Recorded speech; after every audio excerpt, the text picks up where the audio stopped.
ਗਾਵੋ ਸੱਚੀ ਬਾਣੀ। ਬਾਣੀ ਤਾਂ ਗਾਵੋ ਗੁਰੂ ਕੇਰੀ। ਬਾਣੀਆ ਸਿਰ ਬਾਣੀ ਜਿਨ ਕਉ ਨਦਰ ਕਰਮ ਹੋਵੇ। ਹਿਰਦੈ ਤਿਨਾ ਸਮਾਣੀ। ਬਾਣੀ ਬਿਰਲੋ ਵਿਚਾਰਸੀ। ਜੇ ਕੋ ਗੁਰਮੁਖ ਹੋਏ ਇਹ ਬਾਣੀ ਮਹਾਂਪੁਰਖ ਕੀ। ਨਿਜ ਘਰ ਵਾਸਾ ਹੋਏ।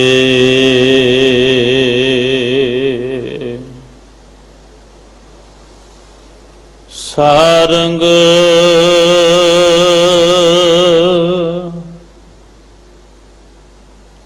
ਮਹਲਾ ਪੰਜਵਾ। ਦੋਪਦੇ ਘਰ ਚੌਥਾ। ਇਕ ਓੰਕਾਰ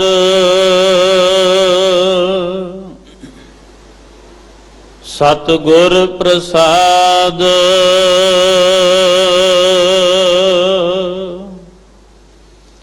ਮੋਹਨ ਘਰ ਆਵਹੁ ਕਰਉ ਜੋ ਦਰੀਆ।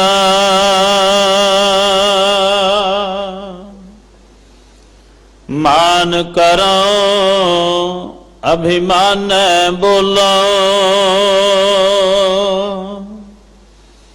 ਭੂਲ ਚੂਕ ਤੇਰੀ ਪ੍ਰਿਆ ਚਿਰਿਆ।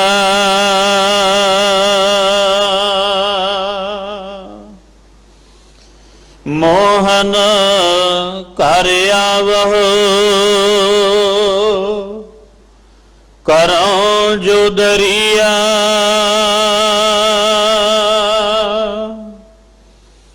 ਮਾਨ ਕਰਉ ਅਭਿਮਾਨੈ ਬੋਲੋ।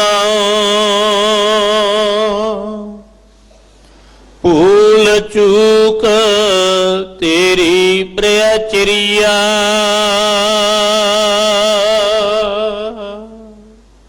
ਰਹਾਉ ਨਿਕਟ ਸੁਨਾਉ ਅਰ ਦੇਖਾਉ ਨਾਹੀ। ਪਰਮ ਪਰਮ ਦੁਖ ਭਰੀਆ।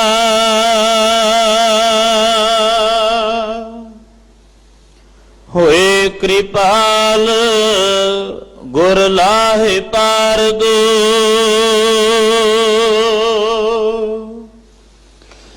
ਮਿਲਾਉ ਲਾਲ ਮਨ ਹਰੀਆ।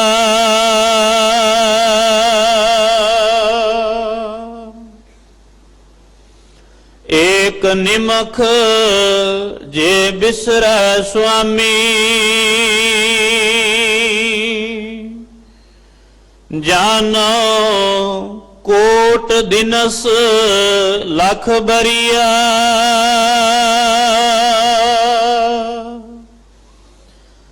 ਸਾਧ ਸੰਗਤ ਕੀ ਪੀਰ ਜੋ ਪਾਈ।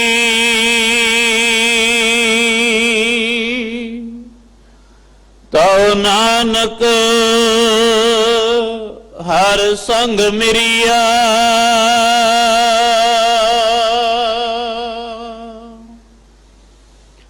ਏਕ ਨਿਮਖ ਜੇ ਬਿਸਰੈ ਸੁਆਮੀ।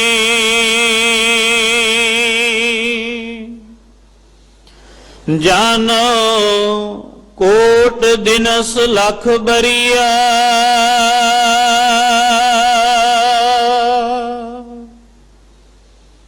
ਸਾਧ ਸੰਗਤ ਕੀ ਪੀਰ ਜੋ ਪਾਈ।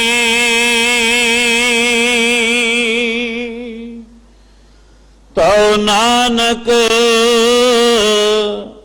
ਹਰ ਸੰਗ ਮਿਰਿਆ।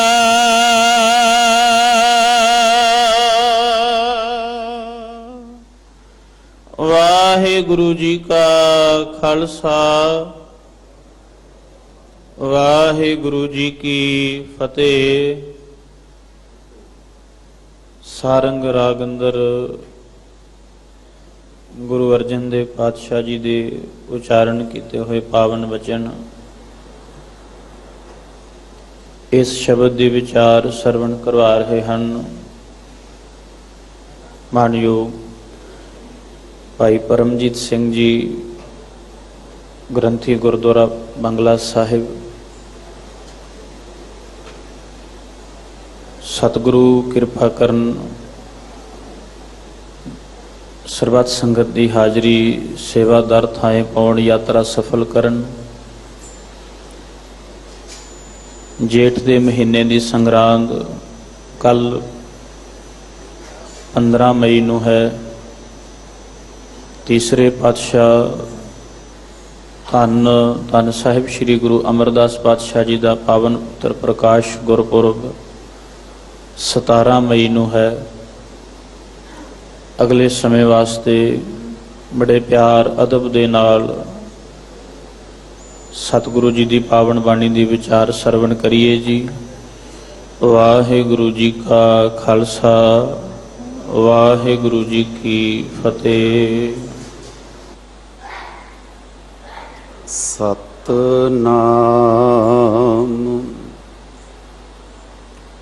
ਧੰਨ ਵਾਹਿਗੁਰੂ ਸਾਹਿਬ ਜੀ।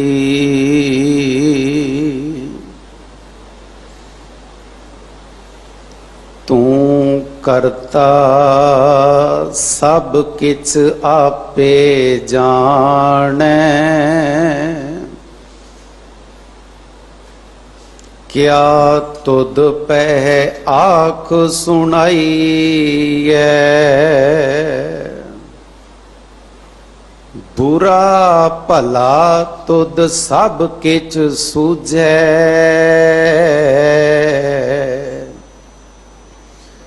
ਜਿਹਾ ਕੋ ਕਰੇ ਤਿਹਾ ਕੋ ਪਾਈਐ।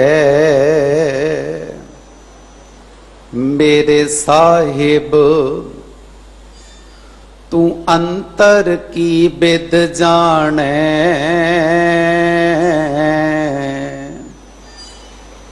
ਬੁਰਾ ਤੁਧ ਸਭ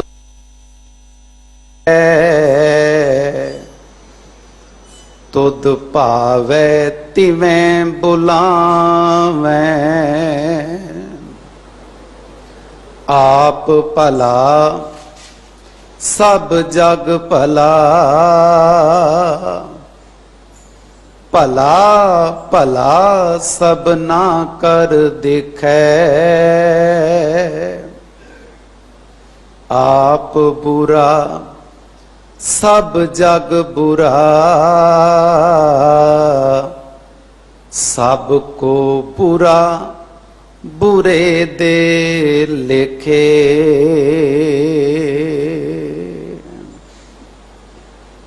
ਬਾਦਸ਼ਾਹ ਦਰਵੇਸ਼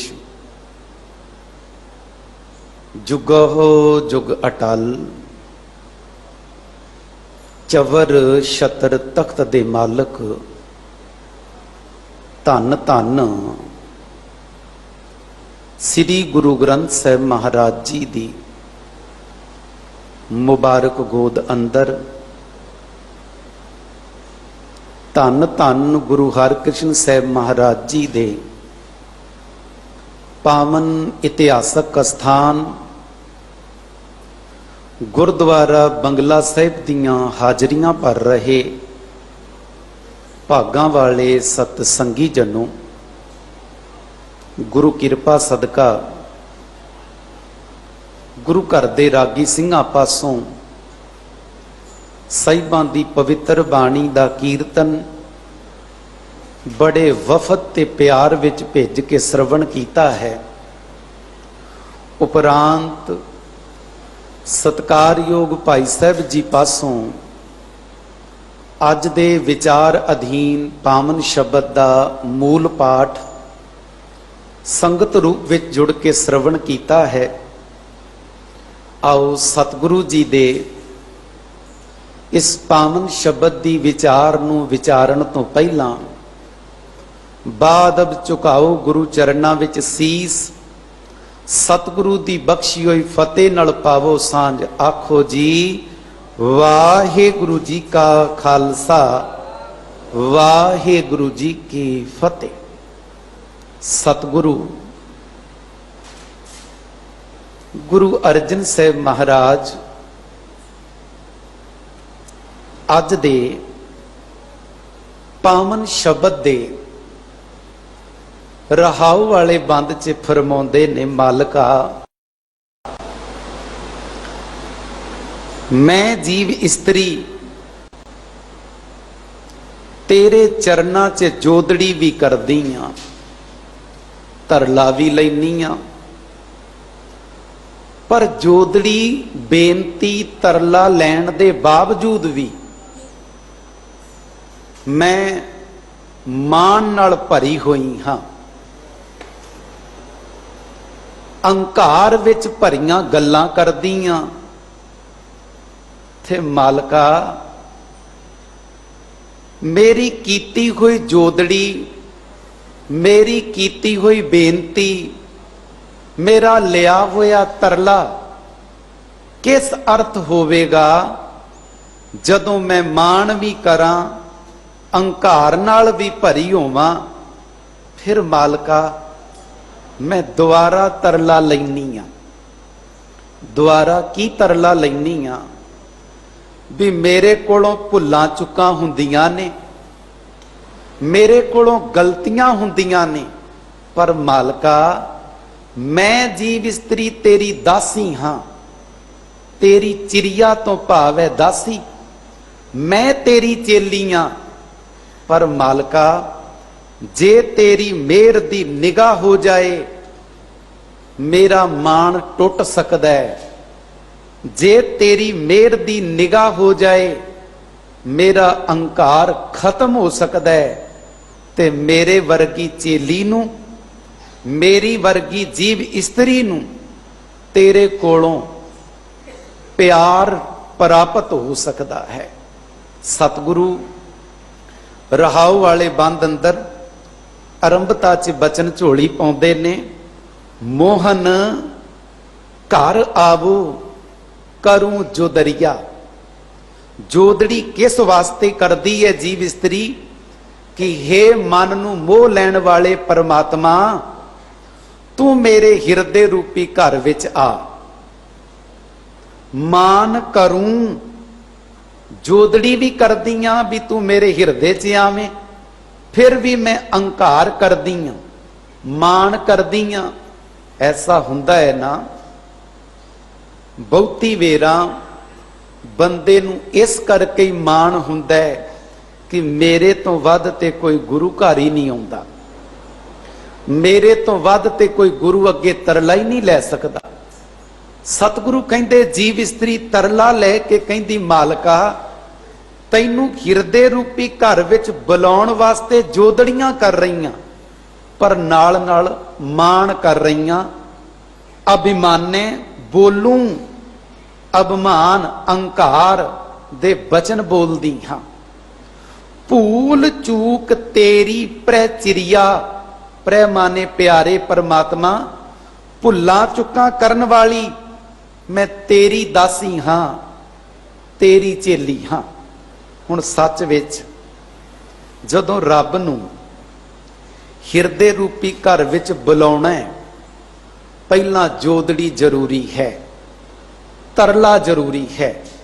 ਤੇ ਜਦੋਂ ਸਿੱਖ ਸੱਚ ਵਿੱਚ ਤਰਲਾ ਲੈਂਦਾ ਹੈ ਤੇ ਉਹਦਾ ਤਰਲਾ ਇਸ ਤਰੀਕੇ ਦਾ ਹੋਵੇ ਕਿ ਮਾਲਕਾ ਮੇਰਾ ਤੇਰੇ ਤੋਂ ਬਿਨਾ ਹੋਰ ਕੋਈ ਨਹੀਂ, ਮੇਰੀ ਮਾਂ ਵੀ ਤੂੰ, ਮੇਰਾ ਪਿਤਾ ਵੀ ਤੂੰ, ਮੇਰਾ ਰਾਖਾ ਵੀ ਤੂੰ, ਮੇਰਾ ਦਾਤਾ ਵੀ ਤੂੰ, ਮੇਰਾ ਸਾਈਂ ਵੀ ਤੂੰ, ਮੇਰਾ ਗੁਸਾਈ ਵੀ ਤੂੰ, ਤੇਰੇ ਤੋਂ ਇਲਾਵਾ ਮੇਰਾ ਹੋਰ ਕੋਈ ਨਹੀਂ। ਜੋਦੜੀ ਕਰਨ ਲੱਗਿਆਂ ਇਹ ਭਾਵਨਾ ਅੰਦਰ ਹੋਵੇ। ਬਚਨ ਸੋਹਿਲਾ ਸਾਹਿਬ ਦੀ ਬਾਣੀ ਦਾ, ਕਰੂੰ ਬੇਨੰਤੀ ਸੁਣੋ ਮੇਰੇ ਮੀਤਾ, ਮੈਂ ਹੱਥ ਜੋੜ ਕੇ ਬੇਨਤੀ ਕਰਦੀ ਹਾਂ, हे ਮੇਰੇ ਮਿੱਤਰ ਪਰਮਾਤਮਾ ਮੇਰੀ ਇਹ ਬੇਨਤੀ ਸੁਣ। ਤੇ ਬੇਨਤੀ ਕੀ ਹੈ? ਕਰੂੰ ਬੇਨੰਤੀ ਸੁਣੋ ਮੇਰੇ ਮੀਤਾ, ਸੰਤ ਟਹਿਲ ਕੀ ਵੇਲਾ। ਆ ਵੇਲਾ ਹੈ ਗੁਰੂ ਸੰਤ ਦੀ ਸੰਗਤ ਕਰਨ ਦਾ। ਕੀ ਮਿਲੇਗਾ ਸੰਗਤ ਵਿੱਚੋਂ? ਇਹਾਂ ਖਾਟ ਚੱਲੋ ਹਰ ਲਾਹਾ, ਇਹਾਂ ਲਬਜ ਆਇਆ ਸੰਗਤ ਵਾਸਤੇ। ਗੁਰੂ ਦੀ ਸੰਗਤ ਵਿੱਚੋਂ ਪਰਮਾਤਮਾ ਦੇ ਨਾਮ ਦਾ ਲਾਹਾ ਖੱਟ ਕੇ ਤੁਰੋਗੇ ਤੇ ਉਸ ਲਾਹੇ ਨਾਲ ਕੀ ਹੋਏਗਾ? ਆਗੇ ਬਸਨ ਸੁਹੇਲਾ।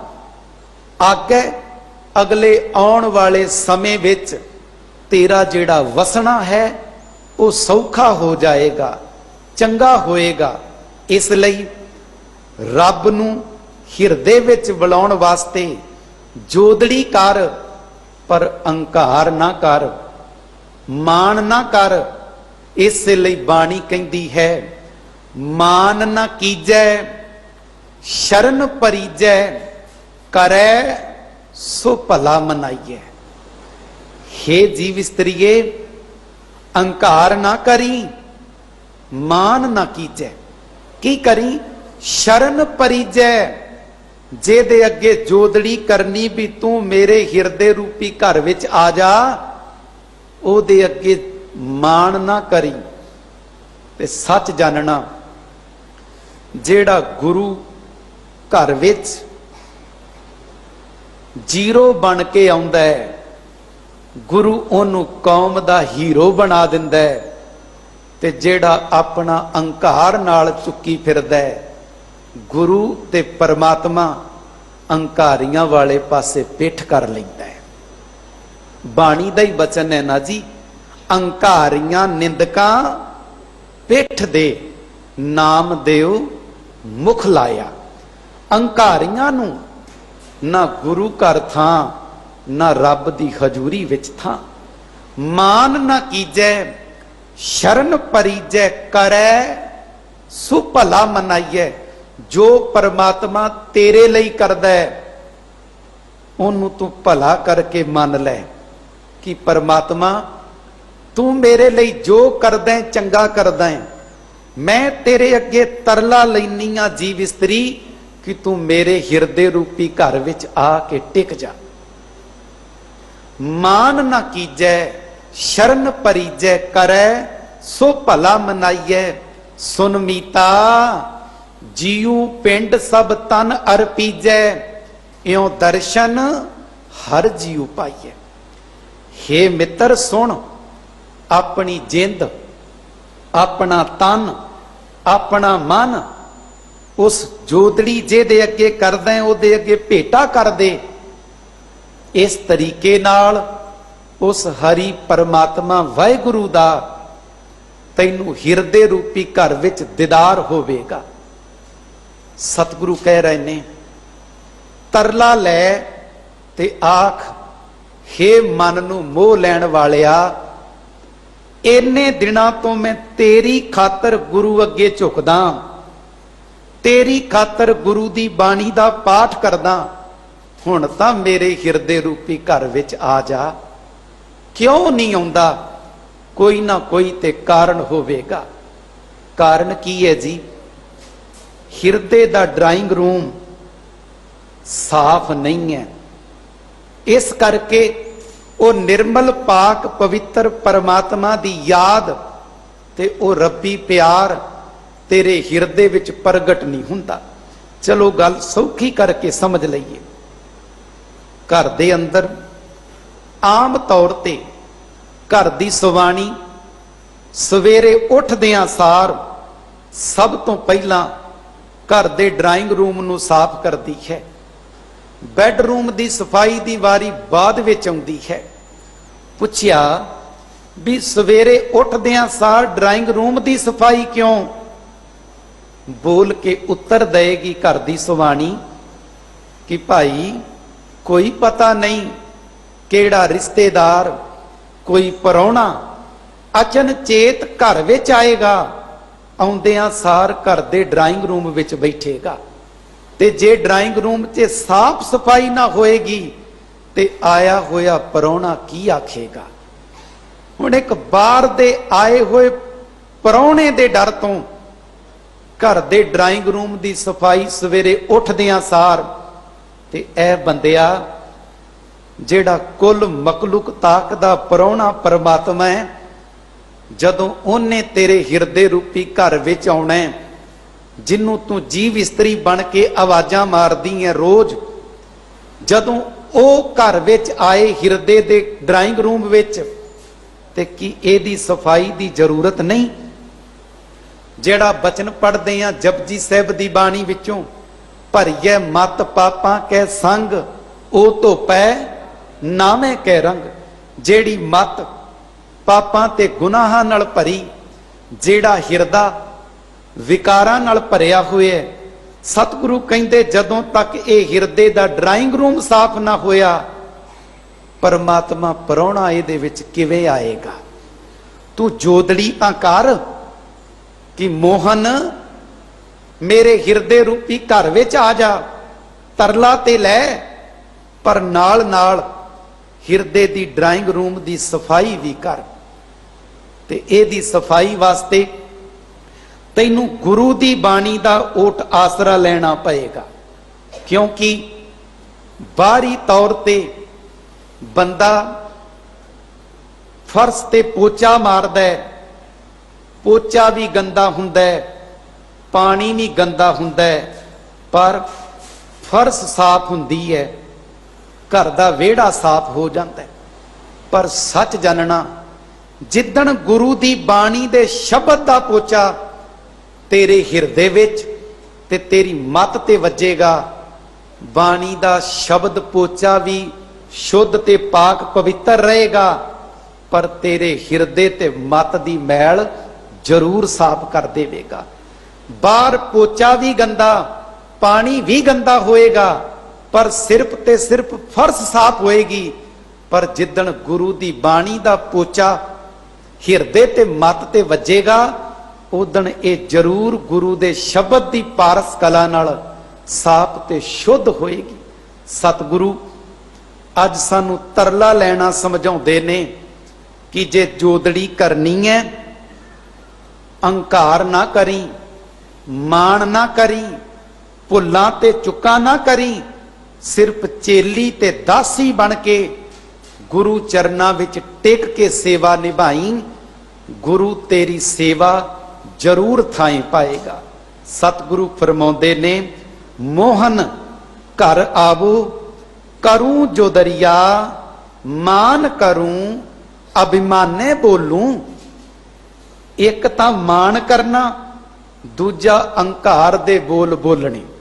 ਹੁਣ ਸੱਚੀ ਗੱਲ ਤਾਂ ਇਹ ਹੈ ਵੀ ਬੜੀ ਵੇਰਾ ਇਨਸਾਨ ਧਰਮ ਦੇ ਅਸਥਾਨ ਤੇ ਖੜੋਤਾ ਹੋਇਆ ਵੀ ਅਹੰਕਾਰ ਭਰੇ ਬੋਲ ਬੋਲਦਾ ਹੈ। ਸੱਚ ਜਾਣਨਾ, ਕਾਂ ਵੀ ਕਾਲਾ ਹੈ, ਕੋਇਲ ਵੀ ਕਾਲੀ ਹੈ। ਘਰ ਦੇ ਬਨੇਰੇ ਤੇ, ਘਰ ਦੇ ਚੁਬਾਰੇ ਤੇ ਕਾਂ ਆ ਕੇ ਬੈਠ ਜਾਏ, ਘਰ ਦਾ ਇੱਕ ਮੈਂਬਰ ਦੇਖੇ, ਇਮੀਡੀਏਟਲੀ ਉਸ ਕਾਂ ਨੂੰ ਉਡਾ ਦਿੰਦਾ ਹੈ। ਘਰ ਵੀ ਉਹੀ ਹੈ, ਘਰ ਦਾ ਬਨੇਰਾ ਵੀ ਉਹੀ ਹੈ, ਪਰ ਹੁਣ ਕਾਂ ਦੀ ਬਜਾਏ ਕੋਇਲ ਆ ਕੇ ਬੈਠੀ ਹੈ। ਉਹਨੂੰ ਕੋਈ ਉਡਾਉਂਦਾ ਨਹੀਂ, ਸਗੋਂ ਘਰ ਦਾ ਇੱਕ ਮੈਂਬਰ ਦੇਖਦਾ ਹੈ, ਉਹ ਨਾਲ ਦਿਆਂ ਨੂੰ ਆਵਾਜ਼ ਮਾਰ ਕੇ ਕਹਿੰਦਾ, ਦੇਖੋ ਘਰ ਦੇ ਬਨੇਰੇ ਤੇ ਕੋਇਲ ਆ ਕੇ ਬੈਠੀ ਹੈ। ਕਾਂ ਕਾਲਾ ਹੈ, ਉਹਨੂੰ ਕੋਈ ਬੈਠਣ ਨਹੀਂ ਦੇਣਾ ਚਾਹੁੰਦਾ। ਕੋਇਲ ਵੀ ਕਾਲੀ ਹੈ, ਉਹਨੂੰ ਬੈਠੀ ਨੂੰ ਕੋਈ ਉਡਾਉਣਾ ਨਹੀਂ ਚਾਹੁੰਦਾ। ਕਾਰਨ ਕੀ ਹੈ? ਕਾਂ ਦੇ ਬੋਲ ਬੰਦੇ ਨੂੰ ਅੰਦਰੋਂ ਤੰਗ ਕਰਦੇ ਨੇ, ਕੋਇਲ ਦੇ ਮਿੱਠੇ ਬੋਲ ਸਾਰਿਆਂ ਨੂੰ ਆਪਣੇ ਵੱਲ ਖਿੱਚਦੇ ਨੇ। ਸੱਚ ਜਾਣੀ, ਐ ਇਨਸਾਨ, ਤੇਰੇ ਅੰਦਰ ਜਦੋਂ ਅਭਿਮਾਨ ਤੇ ਅਹੰਕਾਰ ਭਰੇ ਬੋਲ ਹੋਣਗੇ, ਸਮਝੀ ਤੂੰ ਕਾਂ ਦੀ ਕੈਟਾਗਰੀ ਵਿੱਚ ਹੋਵੇਂਗਾ ਤੇ ਕਾਂ ਨੂੰ ਤਾਂ ਕੋਈ ਘਰ ਦੇ ਬਨੇਰੇ ਤੇ ਵੀ ਨਹੀਂ ਬੈਠਣ ਦਿੰਦਾ। ਘਰ 'ਚ ਬੈਠਣਾ ਤੇ ਬੜੇ ਦੂਰ ਦੀ ਗੱਲ।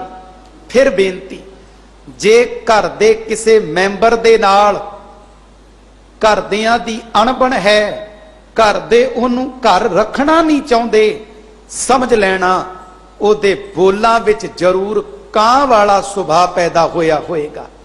ਕਿਉਂਕਿ ਕੋਇਲ ਵਾਲੇ ਬੋਲ ਤਾਂ ਹਰ ਕਿਸੇ ਨੂੰ ਪਸੰਦ ਨੇ। ਕੋਈ ਕੋਇਲ ਨੂੰ ਉਡਾਉਣਾ ਨਹੀਂ ਚਾਹੁੰਦਾ ਤੇ ਕਾਂ ਨੂੰ ਕੋਈ ਘਰ ਵਿੱਚ ਰੱਖਣਾ ਨਹੀਂ ਚਾਹੁੰਦਾ। ਸਤਿਗੁਰੂ ਕਹਿੰਦੇ ਨੇ, ਮੈਂ ਜੀਵ ਇਸਤਰੀ ਅਭਿਮਾਨੇ ਬੋਲੂ, ਅਹੰਕਾਰ ਭਰੇ ਬੋਲ ਬੋਲਦੀਆਂ। ਤੇ ਮਾਲਕਾ, ਤੇਰਾ ਤੇ ਰੱਬੀ ਗੁਣ ਹੈ। ਪਰਮਾਤਮਾ ਦਾ ਇੱਕ ਰੱਬੀ ਗੁਣ ਹੈ ਜੀ। ਉਹ ਕਿਹੜਾ? ਬਾਣੀ ਵਿੱਚੋਂ ਪੜ੍ਹਦੇ ਆ, ਸਤਿਗੁਰੂ ਕਹਿੰਦੇ ਨੇ, ਮਿੱਠ ਬੋਲੜਾ ਜੀ ਹਰ ਸੱਜਣ ਸੁਆਮੀ ਮੋਰਾ, ਹਉ ਸੰਭਲ ਥੱਕੀ ਜੀ ਉਹ ਕਦੇ ਨਾ ਬੋਲੇ ਕੌੜਾ। ਪਰਮਾਤਮਾ ਦਾ ਕਿਹੜਾ ਗੁਣ ਹੈ ਕਿ ਉਹ ਕਦੇ ਕੌੜਾ ਨਹੀਂ ਬੋਲਦਾ। ਤੇ ਹੁਣ ਜਿਹੜਾ ਰੱਬ ਦੇ ਪਿਆਰ ਵਾਲਾ ਬਣੇਗਾ, ਜਿਹੜਾ ਰੱਬ ਅੱਗੇ ਜੋਦੜੀ ਕਰੇਗਾ ਵੀ ਰੱਬਾ ਮੇਰੇ ਹਿਰਦੇ ਵਿੱਚ ਆ ਜਾ, ਉਹ ਅਭਿਮਾਨ ਤੇ ਅਹੰਕਾਰ ਭਰੇ ਬੋਲ ਨਹੀਂ ਬੋਲੇਗਾ। ਕਿਉਂਕਿ ਰੱਬ ਦਾ ਮਿੱਠ ਬੋਲੜੇ ਵਾਲਾ ਰੱਬੀ ਗੁਣ ਉਹਦੇ ਜੀਵਨ ਵਿੱਚ ਟ੍ਰਾਂਸਪਲਾਂਟ ਹੋ ਜਾਏਗਾ। ਮਿੱਠ ਬੋਲੜਾ ਜੀ ਹਰ ਸੱਜਣ ਸੁਆਮੀ ਮੋਰਾ, ਹਉ ਸੰਭਲ ਥੱਕੀ ਜੀ ਉਹ ਕਦੇ ਨਾ ਬੋਲੇ ਕੌੜਾ। ਕੌੜਾ ਬੋਲ ਨਾ ਜਾਣੇ ਪੂਰਨ ਭਗਵਾਨੇ। ਉਹ ਪੂਰਾ ਪਰਮਾਤਮਾ ਵਾਹਿਗੁਰੂ ਕੌੜਾ ਬੋਲਣਾ ਹੀ ਨਹੀਂ ਜਾਣਦਾ। ਤੇ ਬੰਦੇ ਦੇ ਬੋਲ ਕੌੜੇ ਕਦੋਂ ਹੁੰਦੇ ਨੇ? ਜਦੋਂ ਅੰਦਰ ਅਹੰਕਾਰ ਪੈਦਾ ਹੋ ਜਾਂਦਾ ਹੈ। ਅਹੰਕਾਰ ਹਮੇਸ਼ਾ ਉੱਚੀ ਆਵਾਜ਼ ਵਿੱਚ ਬੋਲਦਾ ਹੈ। ਅਹੰਕਾਰ ਦੂਸਰੇ ਦੇ ਮੋਢੇ ਨੂੰ ਪਕੜ ਕੇ ਮੋਢਾ ਹਿਲਾ ਕੇ ਗੱਲ ਕਰਦਾ ਹੈ। ਅਹੰਕਾਰ ਦੂਸਰੇ ਵੱਲ ਉਂਗਲ ਚੁੱਕ ਕੇ ਗੱਲ ਕਰਦਾ ਹੈ। ਤੇ ਜਦੋਂ ਅਹੰਕਾਰ ਚਲਾ ਜਾਏ, ਮਿੱਠ ਬੋਲੜਾ ਸੁਭਾਅ ਆ ਜਾਏ, ਉਦੋਂ ਸਾਹਮਣੇ ਵਾਲੇ ਦੇ ਸਾਹਮਣੇ ਉਂਗਲ ਨਹੀਂ ਚੁੱਕਦਾ, ਹੱਥ ਜੋੜ ਕੇ ਨਿਮਰਤਾ ਸਹਿਤ ਗੱਲ ਕਰਦਾ ਹੈ। ਹੁਣ ਉਂਗਲ ਨਹੀਂ ਚੁੱਕੇਗਾ। ਮਿੱਠ ਬੋਲੜਾ ਸੁਭਾਅ ਉਹਦੀ ਬਾਡੀ ਦੀ ਬਾਹਰ ਦੀ ਐਕਟੀਵਿਟੀ ਅੰਦਰ ਵੀ ਚੇਂਜਿੰਗ ਲਿਆ ਦਿੰਦਾ ਹੈ। ਸਤਿਗੁਰੂ ਕਹਿੰਦੇ ਨੇ, ਮਾਲਕਾ ਮੈਂ ਜੀਵ ਇਸਤਰੀ ਚਾਹੁੰਨੀ ਆ, ਤੂੰ ਮੇਰੇ ਹਿਰਦੇ ਰੂਪੀ ਘਰ ਵਿੱਚ ਆ ਜਾਏ ਤੇ ਮੈਂ ਆਪਣਾ ਅਹੰਕਾਰ ਵੀ ਛੱਡ ਦਿਆਂ, ਮਾਣ ਕਰਨਾ ਵੀ ਛੱਡ ਦਿਆਂ, ਭੁੱਲਾਂ ਚੁੱਕਾਂ ਕਰਦੀ ਹਾਂ ਮੈਂ ਉਹਨਾਂ ਨੂੰ ਵੀ ਤਿਆਗ ਦਿਆਂ ਤੇ ਤੇਰੀ ਪਿਆਰੀ ਚੇਲੀ ਤੇ ਦਾਸੀ ਬਣ ਕੇ ਜ਼ਿੰਦਗੀ ਜੀਵਾਂ। ਰਹਾਓ। ਸਤਿਗੁਰੂ ਸ਼ਬਦ ਦੀ ਅਗਲੀ ਪੰਕਤੀ ਅੰਦਰ ਰੱਬੀ ਬਚਨ ਝੋਲੀ ਪਾ ਕੇ ਕਹਿੰਦੇ ਨੇ, ਨਿਕਟ ਸੁਨੂ ਅਰ ਪੇਖੂ ਨਾਹੀ। ਹੇ ਮੇਰੇ ਸੋਹਣੇ ਪਰਮਾਤਮਾ, ਮੈਂ ਜੀਵ ਇਸਤਰੀ ਸੁਣਦੀ ਹਾਂ ਕੰਨਾਂ ਨਾਲ ਕਿ ਤੂੰ ਸਾਰਿਆਂ ਦੇ ਨੇੜੇ ਵਸਦਾ ਹੈ, ਪਰ ਮੇਰੀ ਬਦਕਿਸਮਤੀ ਹੈ ਮਾਲਕਾ, ਸੁਣਦੀ ਹਾਂ ਕੰਨਾਂ ਨਾਲ ਕਿ ਤੂੰ ਮੇਰੇ ਅੰਗ ਸੰਗ ਹੈ। ਆਪਾਂ ਵੀ ਸੁਣਦੇ ਆ ਨਾ ਜੀ ਰੋਜ਼ ਜਾਪ ਸਾਹਿਬ ਦੀ ਬਾਣੀ ਵਿੱਚੋਂ, ਸਦਾ ਅੰਗ ਸੰਗੇ ਅਭੰਗੰ ਵਿਭੂਤੇ। ਰੋਜ਼ ਸੁਣਦੇ ਆ ਬਾਣੀ ਵਿੱਚੋਂ, ਨੇੜੇ ਨਾਹੀ ਦੂਰ ਨਿਜ ਆਤਮੇ ਰਹਾ ਭਰਪੂਰ। ਰੋਜ਼ ਸੁਣਦੇ ਆ, ਸਭੇ ਘਟ ਰਾਮ ਬੋਲੇ, ਰਾਮਾ ਬੋਲੇ, ਰਾਮ ਬਿਨਾ ਖੋ ਬੋਲੇ ਰੇ। ਸਾਰਿਆਂ ਦੇ ਅੰਗ ਸੰਗ ਹੈ, ਉਹ ਸਾਰਿਆਂ ਦੇ ਹਿਰਦੇ ਵਿੱਚ ਬੈਠਾ ਹੈ। ਜੀਵ ਇਸਤਰੀ ਦੇ ਰੂਪ ਵਿੱਚ ਸਤਿਗੁਰੂ ਕਹਿੰਦੇ ਨੇ, ਮਾਲਕਾ ਮੈਂ ਜੀਵ ਇਸਤਰੀ ਰੋਜ਼ ਲੋਕਾਂ ਤੋਂ ਸੁਣਦੀ ਆ ਕਿ ਤੂੰ ਸਾਡੇ ਨੇੜੇ ਵਸਦਾ ਹੈ, ਪਰ ਮੇਰੀ ਬਦਕਿਸਮਤੀ ਕੀ ਹੈ ਕਿ ਮੈਂ ਤਾਂ ਵੀ ਤੈਨੂੰ ਵੇਖ ਨਹੀਂ ਸਕਦੀ। ਨਿਕਟ ਸੁਨੂ ਅਰ ਪੇਖੂ ਨਾਹੀ। ਪੇਖੂ ਮਾਨੇ ਵੇਖਣਾ। ਬਦਕਿਸਮਤੀ ਕੀ ਮੈਂ ਤੈਨੂੰ ਵੇਖ ਨਹੀਂ ਸਕਦੀ ਕਿ ਤੂੰ ਮੇਰੇ ਨੇੜੇ ਵਸਦਾ ਹੈ। ਹੁਣ ਹੈ ਨੇੜੇ ਪਰ ਉਹ ਦਿਸਦਾ ਕਿਉਂ ਨਹੀਂ। ਬਾਣੀ ਦਾ ਹੀ ਬਚਨ ਹੈ, ਮਾਧੋ ਅਵਿਦਿਆ ਹਿਤ ਕੀਨ ਵਿਵੇਕ ਦੀਪ ਮਲੀਨ। ਪੁਰਾਣੇ ਸਮੇਂ ਅੰਦਰ ਜਦੋਂ ਘਰਾਂ ਵਿੱਚ ਲਾਲਟੈਨ ਹੁੰਦੀ ਸੀ, ਉਹਦੇ ਅੰਦਰ ਜੋਤ ਜਗਣੀ, ਉਹਦੇ ਚੋਂ ਨਿਕਲਿਆ ਧੂਆਂ ਲਾਲਟੈਨ ਦੇ ਸੀਸੇ ਨੂੰ ਕਾਲਾ ਕਰ ਦਿੰਦਾ ਸੀ। ਜਦੋਂ ਸੀਸਾ ਕਾਲਾ ਹੋ ਜਾਏ, ਅੰਦਰ ਦੀ ਜੋਤ ਦਾ, ਅੰਦਰ ਦੇ ਦੀਵੇ ਦੀ ਲਾਟ ਦਾ ਚਾਨਣਾ ਸੀਸੇ ਤੋਂ ਬਾਹਰ ਪ੍ਰਗਟ ਨਹੀਂ ਸੀ ਹੁੰਦਾ। ਕਾਰਨ ਲਾਲਟੈਨ ਦੇ ਸੀਸੇ ਨੂੰ ਅੰਦਰੋਂ ਕਾਲਕ ਲੱਗ ਗਈ। ਹੁਣ ਕੀ ਕੀਤਾ ਗਿਆ? ਸੀਸਾ ਉਤਾਰਿਆ, ਲਿਆਕਤ ਨਾਲ ਕੱਪੜੇ ਨਾਲ ਸਾਫ਼ ਕੀਤਾ। ਕਾਲਕ ਸਾਫ਼ ਕਰਨ ਤੋਂ ਬਾਅਦ ਜਦੋਂ ਦੁਬਾਰਾ ਉਹ ਸੀਸਾ ਲਾਲਟੈਨ ਤੇ ਚੜਾਇਆ, ਹੁਣ ਅੰਦਰ ਜਗਦੀ ਜੋਤ ਦਾ ਬਾਹਰ ਚਾਨਣਾ ਪ੍ਰਗਟ ਹੋ ਗਿਆ। ਸਤਿਗੁਰੂ ਦੀ ਬਾਣੀ ਕਹਿੰਦੀ, ਉਹ ਬੰਦਿਆ, ਪਰਮਾਤਮਾ ਦੀ ਜੋਤ ਤੇਰੇ ਅੰਦਰ ਹੈ, ਉਹ ਤੇਰੇ ਅੰਗ ਸੰਗ ਹੈ, ਨਜ਼ਰ ਕਿਉਂ ਨਹੀਂ ਆਉਂਦਾ? ਕਿਉਂਕਿ ਤੇਰਾ ਆ ਜਿਹੜਾ ਵਿਵੇਕ ਬੁੱਧ ਵਾਲਾ ਦੀਵਾ ਹੈ ਨਾ, ਇਹ ਕਾਲਾ ਹੋ ਗਿਆ, ਇਹ ਮੈਲਾ ਹੋ ਗਿਆ। ਮਾਧੋ ਅਵਿਦਿਆ ਹਿਤ ਕੀਨ ਵਿਵੇਕ ਦੀਪ ਮਲੀਨ। ਵਿਵੇਕ ਬੁੱਧ ਵਾਲਾ ਦੀਵਾ ਮੈਲਾ ਹੋ ਗਿਆ। ਇਸ ਕਰਕੇ ਜਿਹੜੀ ਅੰਦਰ ਰੱਬੀ ਜੋਤ ਸੀ, ਉਹ ਹੁਣ ਤੈਨੂੰ ਨਜ਼ਰ ਨਹੀਂ ਆਉਂਦੀ। ਹੁਣ ਕੀ ਕਰ? ਜਿਹੜਾ ਤੇਰੇ ਨੇੜੇ ਹੈ, ਉਹਨੂੰ ਜੇ ਆਪਣੇ ਅੰਦਰ ਵੇਖਣਾ ਚਾਹੁੰਦਾ ਹੈ, ਆਪਣੀ ਵਿਵੇਕ ਬੁੱਧ ਜਿਹੜੀ ਮੈਲੀ ਹੋ ਗਈ ਹੈ, ਉਹਨੂੰ ਸਾਫ਼ ਕਰ ਲੈ। ਤੇ ਉਹ ਸਾਫ਼ ਕਿਵੇਂ ਹੋਏਗੀ ਜੀ? ਗੁਰੂ ਦੀ ਬਾਣੀ ਦੇ ਨਾਲ, ਪਰਮਾਤਮਾ ਦੇ ਨਾਮ ਦੇ ਨਾਲ। ਹੈ ਉਹ ਨੇੜੇ ਜੇ ਵੇਖਣਾ ਚਾਹੁੰਦਾ। ਰੱਬ ਸਾਡੇ ਕਿੰਨੇ ਕੁ ਨੇੜੇ ਹੈ ਜੀ? ਬਾਣੀ ਕਹਿੰਦੀ ਹੈ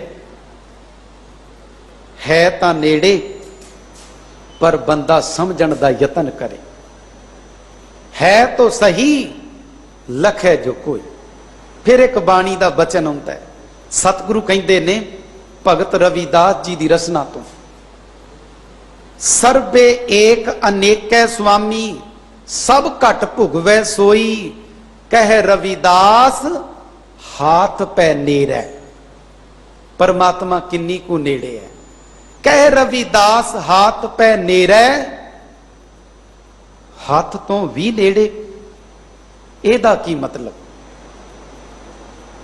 ਜਿਵੇਂ ਇਨਸਾਨ ਦੇ ਇੱਕ ਅੱਖ ਵਿੱਚ ਮੱਛਰ ਪੈ ਜਾਏ, ਇੱਕ ਅੱਖ ਵਿੱਚ ਕੰਕਰੀਟ ਜਾਂ ਕੱਖ ਪੈ ਜਾਏ, ਦੂਸਰੀ ਅੱਖ ਬੰਦੇ ਦੀ ਬਿਲਕੁਲ ਨਾਲ ਹੈ, ਪਰ ਇੱਕ ਅੱਖ ਦਾ ਦਰਦ ਦੂਸਰੀ ਅੱਖ ਉਹਦੇ ਦਰਦ ਨੂੰ ਨਹੀਂ ਵੰਡਾਉਂਦੀ। ਸਭ ਤੋਂ ਪਹਿਲਾਂ ਕੌਣ ਪਹੁੰਚਦਾ ਹੈ? ਬੰਦੇ ਦਾ ਹੱਥ। ਮੱਥੇ ਤੇ ਪੀੜ ਹੋਵੇ, ਸਿਰ ਬਿਲਕੁਲ ਨਾਲ ਜੁੜਿਆ, ਮੱਥੇ ਦੀ ਪੀੜਾ ਨੂੰ ਸਿਰ ਨਹੀਂ ਵੰਡਾਉਂਦਾ ਤੇ ਸਿਰ ਦੀ ਪੀੜਾ ਨੂੰ ਮੱਥਾ ਨਹੀਂ ਵੰਡਾਉਂਦਾ। ਇੱਕ ਗੋਡੇ ਤੇ ਸੱਟ ਵੱਜੇ, ਦੂਜਾ ਗੋਡਾ ਬਿਲਕੁਲ ਨਾਲ ਹੈ, ਦਰਦ ਵੰਡਾਉਣ ਵਾਸਤੇ ਦੂਜਾ ਗੋਡਾ ਨਹੀਂ ਪਹੁੰਚਦਾ। ਸਭ ਤੋਂ ਪਹਿਲਾਂ ਬੰਦੇ ਦਾ ਹੱਥ ਪਹੁੰਚਦਾ। ਭਗਤ ਰਵਿਦਾਸ ਜੀ ਕਹਿੰਦੇ, ਉਹ ਬੰਦਿਆ, ਆ ਤੱਕ ਤੂੰ ਸਮਝਦਾ ਹੈ ਕਿ ਤੇਰੇ ਸਰੀਰ ਦੇ ਹਰ ਅੰਗ ਦੇ ਸਭ ਤੋਂ ਨੇੜੇ ਤੇਰਾ ਹੱਥ। ਪਰ ਕਹਿਣ ਲੱਗੇ, ਵੇਖ, ਹੱਥ ਨੇੜੇ ਜ਼ਰੂਰ ਹੈ, ਪਰ ਉਹ ਪਰਮਾਤਮਾ, ਉਹਨੂੰ ਚੇਤੇ ਕਰ, ਉਹ ਤੇ ਤੇਰੇ ਹੱਥ ਤੋਂ ਵੀ ਨੇੜੇ ਹੈ। ਕਹਿ ਰਵਿਦਾਸ ਹਾਥ ਪੈ ਨੇੜੈ, ਸਹਿਜੇ ਹੋਏ ਸੋ ਹੋਈ। ਉਹ ਤੇ ਤੇਰੇ ਹੱਥ ਤੋਂ ਵੀ ਨੇੜੇ ਹੈ। ਗੁਰੂ ਅਰਜਨ ਸਾਹਿਬ ਕਹਿ ਰਹੇ ਨੇ, ਮਾਲਕਾ ਨਿਕਟ ਸੁਨੂ ਅਰ ਵੇਖੂ ਨਾਹੀ। ਰੋਜ਼ ਸੁਣਦਾ ਪਰਮਾਤਮਾ ਨੇੜੇ ਹੈ, ਬਦ ਕਿਸਮਤੀ ਪਰ ਵੇਖਦਾ ਨਹੀਂ। ਅਗਲਾ ਬਚਨ, ਭਰਮ ਭਰਮ ਦੁੱਖ ਭਰੀਆ ਮੈਂ ਜੀਵ ਇਸਤਰੀ। ਇੱਥੇ ਭਰਮ ਦੇ ਮੰਮੇ ਨੂੰ ਸਿਹਾਰੀ ਹੈ, ਭਰਮ ਕੇ, ਭਟਕ ਕੇ, ਭਟਕ ਭਟਕ ਕੇ ਦੁੱਖ ਭਰੀਆ, ਦੁੱਖਾਂ ਨਾਲ ਭਰੀ ਰਹਿਨੀ।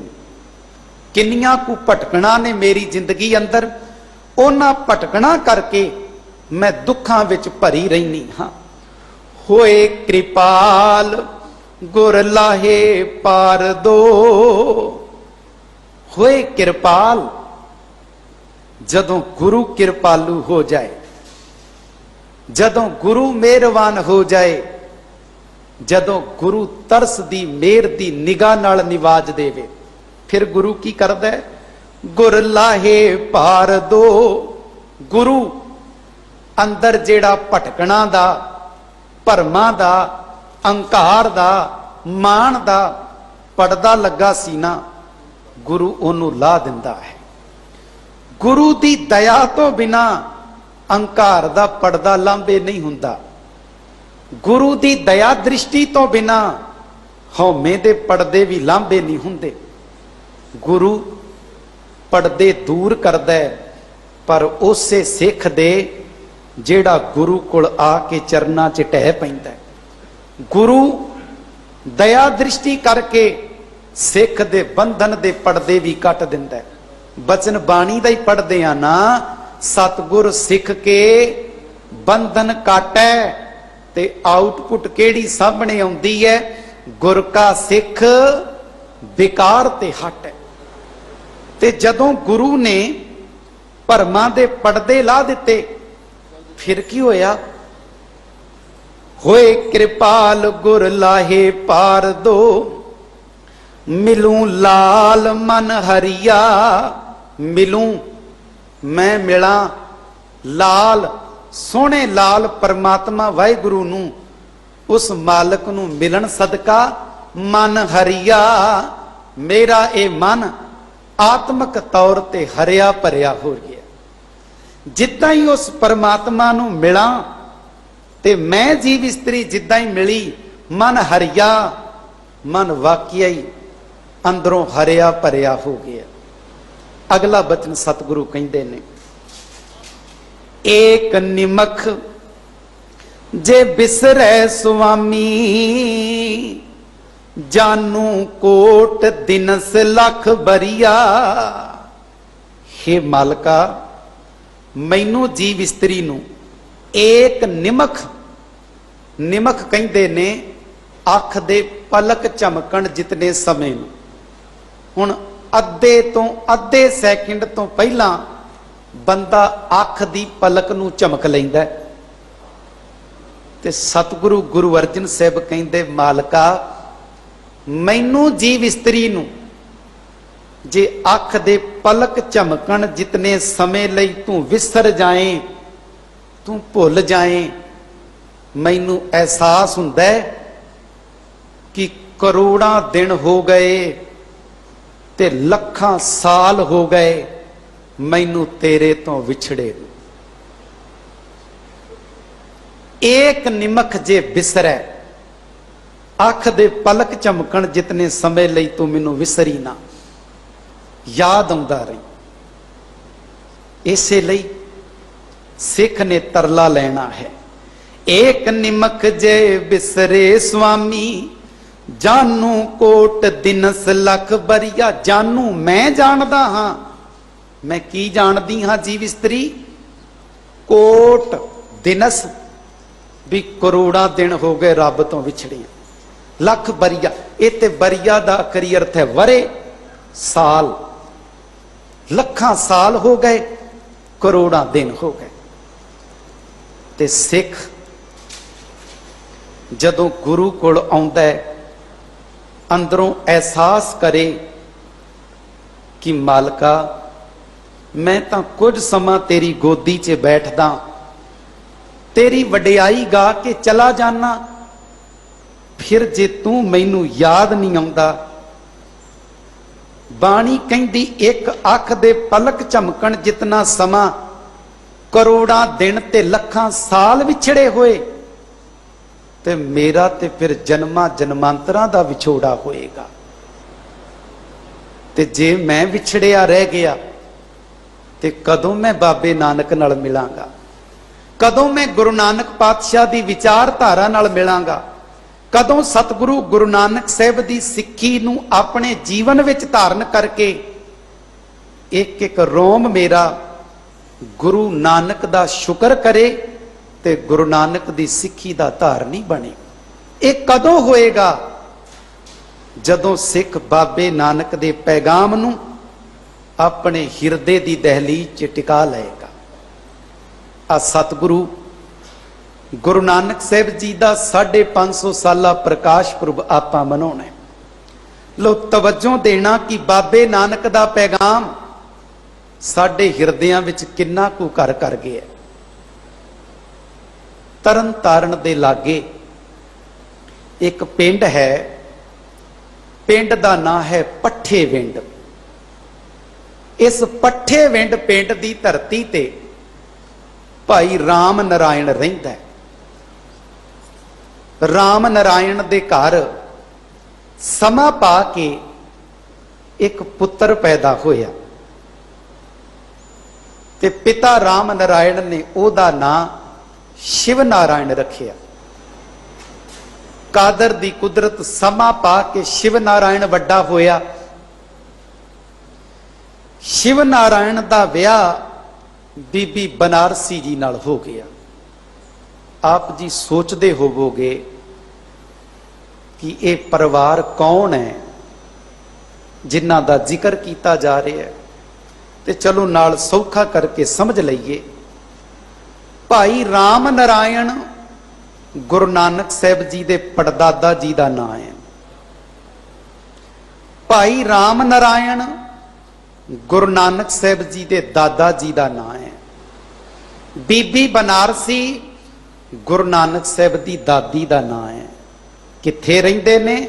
ਤਰਨ ਤਾਰਨ ਦੇ ਲਾਗੇ ਪੱਠੇ ਵਿੰਡ ਪਿੰਡ 'ਚ ਰਹਿੰਦੇ ਨੇ। ਸਮਾਂ ਪਾ ਕੇ ਮਾਤਾ ਬਨਾਰਸੀ ਦੀ ਕੁੱਖੋਂ ਭਾਈ ਸ਼ਿਵ ਨਾਰਾਇਣ ਦੇ ਘਰ 2 ਪੁੱਤਰਾਂ ਨੇ ਜਨਮ ਲਿਆ। ਵੱਡੇ ਦਾ ਨਾਂ ਕਾਲੂ ਰੱਖਿਆ ਤੇ ਛੋਟੇ ਦਾ ਨਾਂ ਭਾਈ ਲਾਲੂ ਰੱਖਿਆ। ਮਾਤਾ ਪਿਤਾ ਨੇ ਖੇਤੀ ਦਾ ਕੰਮ ਕਰਦਿਆਂ, ਹੱਡ ਭੰਨਵੀਂ ਮਿਹਨਤ ਕਰਦਿਆਂ ਆਪਣੇ ਦੋਨਾਂ ਪੁੱਤਰਾਂ ਨੂੰ ਪੜਾਉਣਾ ਸ਼ੁਰੂ ਕੀਤਾ। ਕੁਝ ਸਾਲ ਬਾਅਦ ਪੜਾਉਣ ਵਾਲਾ ਉਸਤਾਦ ਘਰ ਆ ਕੇ ਕਹਿੰਦਾ ਹੈ, ਵੇ ਸ਼ਿਵ ਨਾਰਾਇਣ, ਤੇਰਾ ਵੱਡਾ ਪੁੱਤਰ ਕਾਲੂ ਮਹਿਤਾ ਤੇ ਪੜਨ ਵਿੱਚ ਬੜਾ ਨਿਪੁੰਨ ਹੈ, ਬੜੀ ਇੱਕ ਦਿਨ ਚੰਗੀ ਮੁਹਾਰਤ ਹਾਸਲ ਕਰ ਲਏਗਾ, ਪਰ ਛੋਟਾ ਪੁੱਤਰ ਪੜਨ ਵਿੱਚ ਕੋਈ ਖਾਸ ਨਹੀਂ। ਜੇ ਚਾਹੋ ਤੇ ਛੋਟੇ ਨੂੰ ਖੇਤੀ ਦੇ ਕੰਮ ਵਿੱਚ ਲਾ ਸਕਦੇ ਹੋ। ਸਮਾਂ ਪਾ ਕੇ ਮਾਤਾ ਪਿਤਾ ਨੇ ਵੱਡੇ ਪੁੱਤਰ ਨੂੰ ਪੜਨ ਲਈ ਅੱਗੇ ਤੋਰਿਆ ਤੇ ਛੋਟੇ ਪੁੱਤਰ ਭਾਈ ਲਾਲੂ ਨੂੰ ਖੇਤੀ ਦੇ ਕੰਮ ਵਿੱਚ ਲਾ ਲਿਆ। ਸਮਾਂ ਪਾ ਕੇ ਤਕਰੀਬਨ 1460 ਵਿੱਚ ਪੜ੍ਹ ਲਿਖ ਕੇ ਕਾਲੂ ਮਹਿਤਾ ਜਦੋਂ ਘਰ ਆਇਆ, ਅੱਜ ਉਸਤਾਦ ਵੀ ਨਾਲ ਆਇਆ ਤੇ ਆ ਕੇ ਕਾਲੂ ਮਹਿਤਾ ਦੇ ਪਿਤਾ ਸ਼ਿਵ ਨਾਰਾਇਣ ਨੂੰ ਤੇ ਕਾਲੂ ਮਹਿਤਾ ਦੇ ਦਾਦੇ ਭਾਈ ਰਾਮ ਨਾਰਾਇਣ ਨੂੰ ਇੱਕ ਗੱਲ ਆਖਦਾ, ਕਹਿੰਦਾ ਵੀ ਜਿੰਨੀ ਤੁਹਾਡੇ ਬੱਚੇ ਨੇ ਮੇਰੇ ਕੋਲੋਂ ਪੜ੍ਹ ਲਿਖ ਕੇ ਵਿਦਵਤਾ ਹਾਸਲ ਕਰ ਲਈ ਹੈ, ਜਿੱਦਣ ਇਹਦੀ ਪੜ੍ਹਾਈ ਦੀ ਪਰਖ ਕਿਸੇ ਚੰਗੇ ਇਨਸਾਨ ਦੀਆਂ ਨਜ਼ਰਾਂ 'ਚ ਆ ਗਈ, ਉਸ ਦਿਨ ਇਹ ਕਿਸੇ ਵੱਡੀ ਪੋਸਟ ਦਾ ਮਾਲਕ ਬਣ ਜਾਏਗਾ। ਮਾਤਾ ਪਿਤਾ ਨੇ ਕਾਲੂ ਮਹਿਤਾ ਦੇ ਉਸਤਾਦ ਦੀ ਗੱਲ ਪੱਲੇ ਬੰਨ ਲਈ ਤੇ ਸਮਾਂ ਪਾ ਕੇ ਜਦੋਂ ਪੁੱਤਰ ਪੜ੍ਹ ਲਿਖ ਕੇ ਘਰੇ ਆ ਗਿਆ, ਆਲੇ ਦੁਆਲੇ ਪੁੱਤਰ ਦੀ ਨੌਕਰੀ ਲੱਭਣ ਦਾ ਯਤਨ ਕੀਤਾ, ਪਰ ਕਿਤੇ ਨੌਕਰੀ ਨਹੀਂ ਲੱਭੀ। ਹੁਣ ਤਕਰੀਬਨ 1460 ਵਿੱਚ ਪਰਿਵਾਰ ਨੇ ਫੈਸਲਾ ਕਰ ਲਿਆ ਕਿ ਅਸੀਂ ਪੁੱਤਰ ਦੀ ਖਾਤਰ ਲਾਹੌਰ ਦੇ ਲਾਗੇ ਕਿਤੇ ਚਲੇ ਜਾਈਏ, ਜਿੱਤੇ ਸਾਡੇ ਪੁੱਤਰ ਦੀ ਵਿਦਵਤਾ ਪਰਖੀ ਜਾਏ ਤੇ ਇਹਨੂੰ ਕੋਈ ਚੰਗੀ ਨੌਕਰੀ ਨਸੀਬ ਹੋ ਜਾਏ। ਪੱਠੇ ਵਿੰਡ ਪਿੰਡ ਦੀ ਘਰ ਦੀ ਤੇ ਖੇਤੀ ਦੀ ਜ਼ਮੀਨ ਵੇਚ ਕੇ ਰਾਏ ਭੋਇੰ ਦੀ ਤਲਵੰਡੀ ਤੇ ਆ ਕੇ ਭਾਈ ਰਾਮ ਨਾਰਾਇਣ ਤੇ ਸ਼ਿਵ ਨਾਰਾਇਣ ਨੇ ਜ਼ਮੀਨ ਖਰੀਦ ਲਈ। ਪਿੰਡ ਦੇ ਵਿੱਚ ਜਦੋਂ ਘਰ ਬਣਾਉਣ ਦੇ ਲਈ ਪਿੰਡ ਦੇ ਚੌਧਰੀ ਨਾਲ ਜਾ ਕੇ ਮੁਲਾਕਾਤ ਕੀਤੀ। ਪਿੰਡ ਦਾ ਚੌਧਰੀ ਹੈ ਰਾਏ ਬੁਲਾਰ, ਪਿੰਡ ਦਾ ਨਾਂ ਹੈ ਰਾਏ ਭੋਇੰ।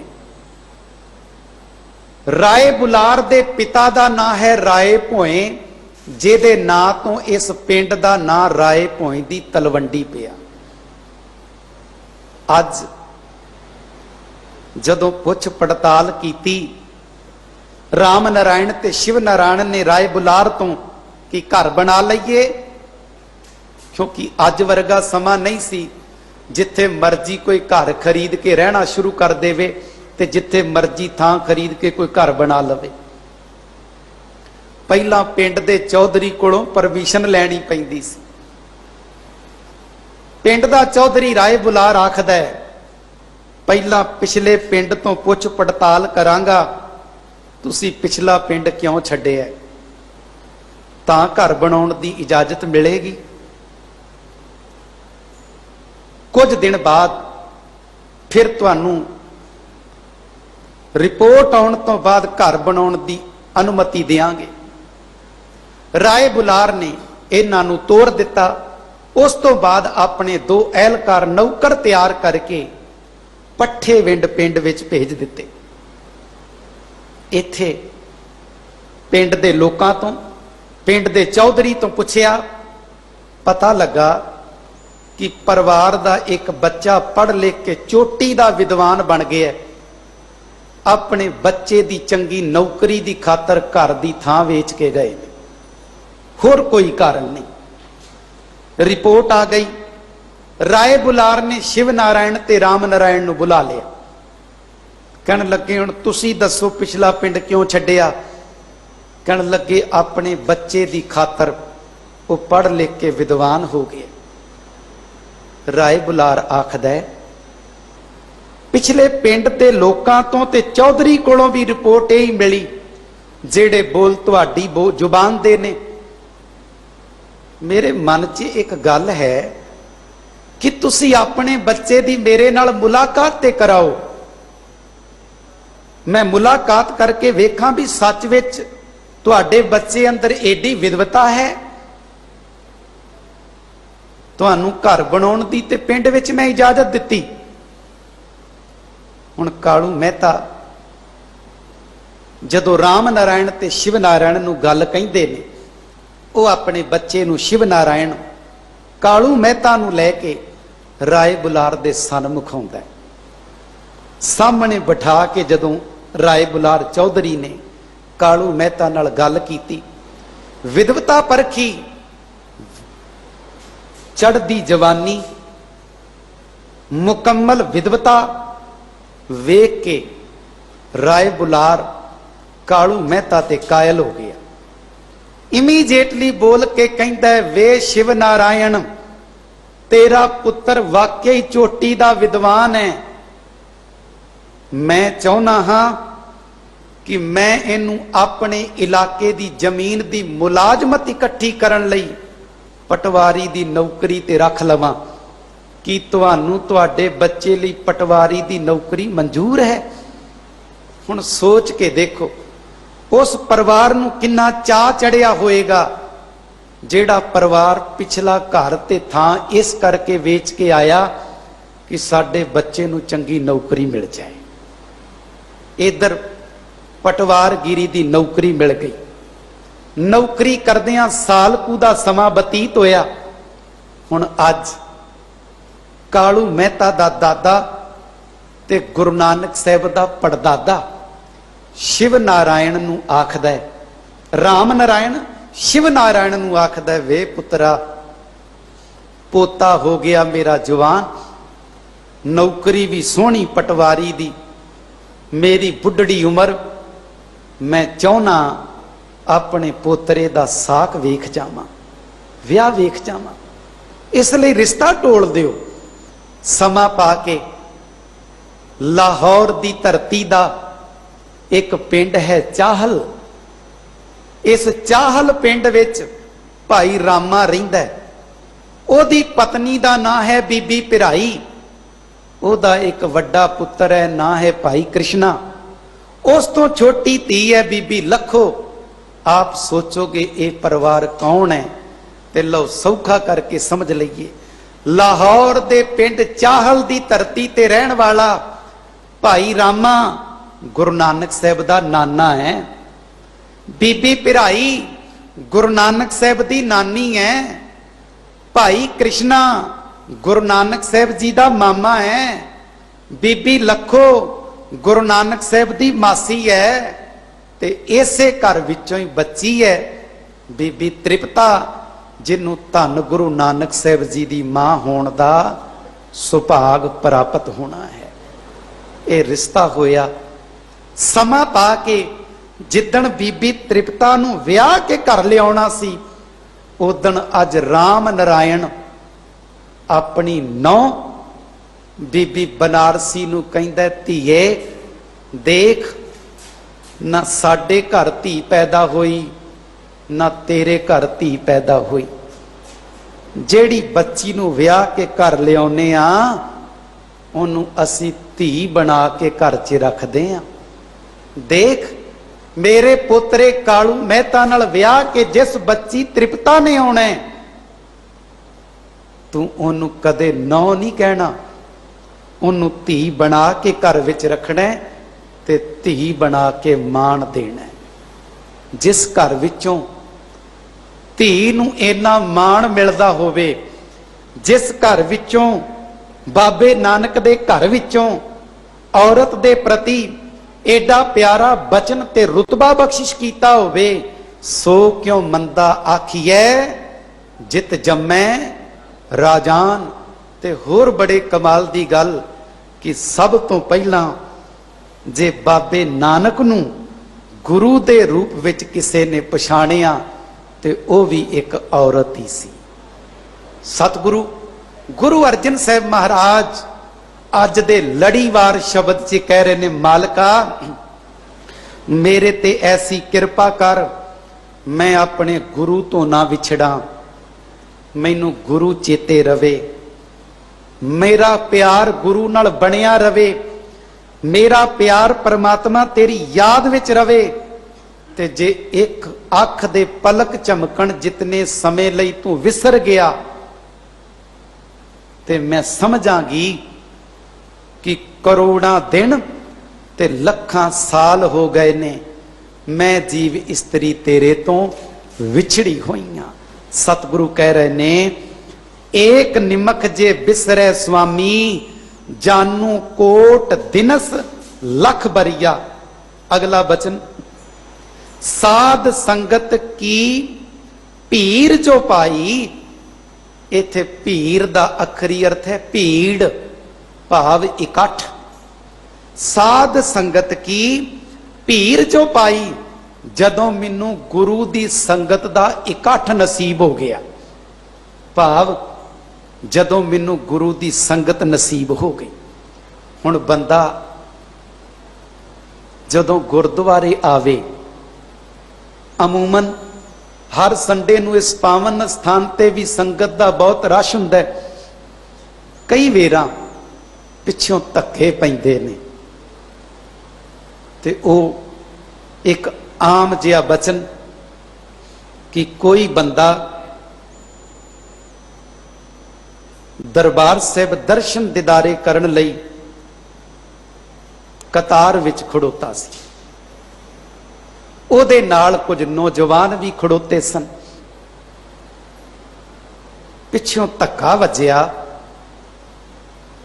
ते ओ नौजवान अगे नू जाके डिगे ते खड़े होके बोल के कहंदे ने, अज ते गुरु रामदास दे घर तो भी धक्के पै रहे ने। इन्नी भीड़ ते इन्ने धक्के। उथे तेड़ चादर बन्नी, मोढे ते परना रखिया, कोल एक बुजुर्ग खड़ोता सी। उस बच्चे दे मोढे ते हथ रख के कहंदा है, ओ बेटा गुरु रामदास के दर ते खड़ोता है ते इन्हां नूं धक्के नहीं कहीदा, संगत नूं भीड़ नहीं कहीदा।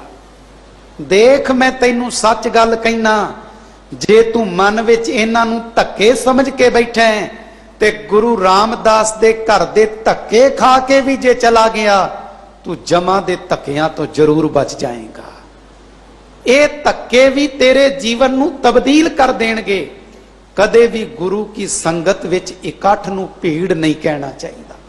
पता नहीं उस इकट्ठ दे विच केड़ी रब दी भिजी हुई रूह टिकी होवे। इत्थे भीड़ लफ्ज इकट्ठ वास्ते आया है, ना कि अमूमन भीड़ वास्ते। सतगुरु कह रहे ने, साध संगत की पीर जो पाई। जदों मैनू गुरु दी संगत दा इकट्ठ नसीब हो गया, भाव जदों मैनू गुरु दी संगत करनी नसीब हो गई, तो नानक हर संग मिरिया। हे नानक, तो माने ता मैं जीव स्त्री हर संग मिरिया, उस हरि परमात्मा वाहिगुरु नाल मिल गई। जदों तक गुरु दी संगत नसीब नहीं हुंदी, संगत तो बिना परमात्मा भी नहीं मिलता। तो नानक हर संग मिरिया, हे नानक आख ता मैं जीव स्त्री हरि परमात्मा नाल मिली जदों गुरु दी संगत मिल गई। क्यों मिली जी? क्योंकि बाणी दा ही बचन पढ़दे आ ना, विच संगत हर प्रभ वसै जी। संगत विच परमात्मा वसदा है। ते जदों मैं संगत विच आया, गुरु कोल बैठा, ते फिर मैनू संगत विचों ओ परमात्मा वाहिगुरु प्राप्त होया। हुण सिख रहत मर्यादा सी स्पष्ट लफ्ज लिखे है भी जदों सिख ने गुरु ग्रंथ साहिब अगे सनमस्तक होके मत्था टेकना, सन्मुख होके जिद्दां ही मत्था टेकना है, फिर दोवें हत्थ जोड़ के एक वेरा सज्जे पासे सिर झुकाउणा है, एक वेरा खब्बे पासे सिर झुकाउणा है। ये सिर कादे लई झुकाउणा है जी? संगत नूं अपने मन विच फतेह बुलाउणी है। इस करके एक वेरा सज्जे वाले पासे, दूसरी वेरा खब्बे वाले पासे संगत नूं मन विच फतेह बुलाउणी, बोल के नहीं। ये लफ्ज भी मर्यादा विच लिखे। मकसद की सी कि गुरु नूं मत्था टेकिया, संगत विच रब बैठा है, संगत नूं भी फतेह बुला, रब दी हजूरी विच भी हाजरी ला। सतगुरु कह रहे ने, साध संगत की पीर जो पाई, तो नानक हर संग मिरिया। आओ अरदास करिए कि सतगुरु आप जी दे चरनां दी संगत नसीब हो जाए, ते साडा सदा लई गुरु नाल मिलाप हो जाए, ताकि ये लोक सुखीए परलोक सुहेले। नानक हर प्रभ आपे मेले हो सकन। सबना दा तह दिलों धन्नवाद। होइयां बेअंत भुल्लां मेरियां जान मेरी झोली पा देनियां। असीस बख्शो फतेह परवानो आखो जी। वाहेगुरु जी का खालसा, वाहेगुरु जी की फतेह।